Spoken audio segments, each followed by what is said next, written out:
আসসালামু আলাইকুম। আজকের গল্প ফসল নষ্ট, কৃষকের আহাজারি।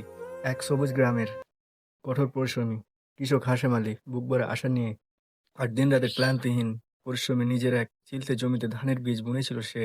স্বপ্ন ছিল এবার ভালো ফলন হবে, ধারের টাকা শোধ করবে আর ঘরের ভাঙা চালটা মেরামত করবে। সন্তানের মতো পরম যত্নে সে আগলে রেখেছিল ফসলের মাঠকে, কিন্তু নিয়তির খেলা ছিল ভিন্ন।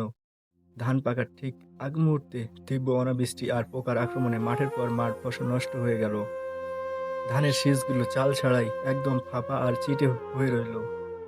সকালে মাঠে গিয়ে হাশেম মিয়া স্তব্ধ হয়ে দাঁড়িয়ে রইল, চোখের সামনে নিজের স্বপ্ন এভাবে ভেঙে যেতে দেখে সে আর চোখের জল ধরে রাখতে পারল না। মাঠের আইলে বসে দুই হাঁটুতে মুখ গুজে ডুকরে কেঁদে উঠল সে। তার চোখের জল ঝরে পড়তে লাগলো সেই রক্ষ মাটির বুকে। আকাশের দিকে তাকিয়ে আর্তনাদ করে বলল, ও আল্লাহ, এখন আমি কি নিয়ে বাড়ি ফিরবো, কি খাওয়াবো আমার পরিবারকে?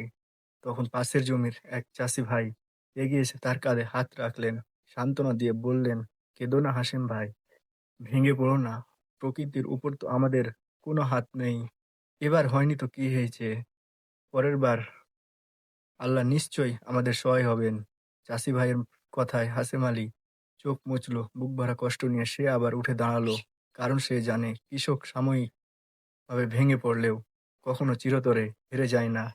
আগামী দিনের নতুন করে স্বপ্ন বোনার আশা নিয়ে সে বাড়ির পথ ধরল।